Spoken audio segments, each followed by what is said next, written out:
ஸ்ரீ ஹனுமான் வரலாறு பக்திக் கதை. பல ஆயிரம் ஆண்டுகளுக்கு முன்பு அஞ்சனா தேவி என்ற பக்தை சிவபெருமானை நோக்கி கடுமையான தவம் செய்தார். அவரது பக்தியால் மகிழ்ந்த சிவபெருமான் தன் அம்சமாக ஒரு மகன் பிறப்பார் என்று அருளினார்.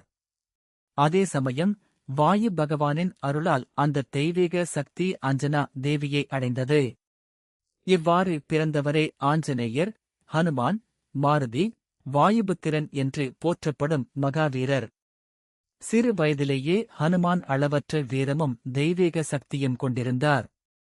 ஒருநாள் வானில் உதித்து சூரியனைப் பழம் என்று நினைத்து பறந்து சென்று பிடிக்க முயன்றார். அவரது அசாதாரண வலிமையை பார்த்த தேவர்கள் ஆச்சரியமடைந்தனர். பின்னர் ஹனுமான் சூரிய பகவானிடமே அனைத்து வேதங்களையும் சாஸ்திரங்களையும் கற்று ஞானத்தில் சிறந்தார். காலம் கடந்த பின் ஸ்ரீராமர் சீதையைத் தேடும்போது ஹனுமான் அவரைச் சந்தித்தார். அந்த நொடியிலிருந்து ராம பக்தியில் முழுமையாக ஈடுபட்டார்.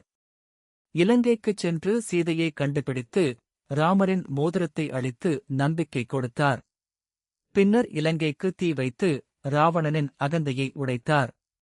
லக்ஷ்மணன் போரில் மயங்கியபோது சஞ்சீவனி மலையை முழுவதுமாக தூக்கி வந்து அவரது உயிரைக் காப்பாற்றினார். இதனால் ஹனுமான் வீரத்திற்கும் அறிவிற்கும் பக்திக்கும் உயர்ந்த எடுத்துக்காட்டாக விளங்கினார்.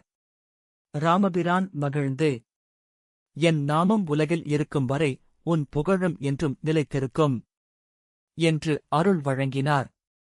அதனால் இன்றும் பக்தர்கள் நம்புவதாவது: ஹனுமான் சாலிசா அல்லது ஹனுமான் கவசம் பாராயணம் செய்தால் மன உறுதி வளரும். பயம், கவலை, மனச்சோர்வு ஆகியவற்றைக் கடக்க இறை நம்பிக்கை கிடைக்கும். ராம நாம ஜபம் ஆன்மீக அமைதியை வளர்க்கும்.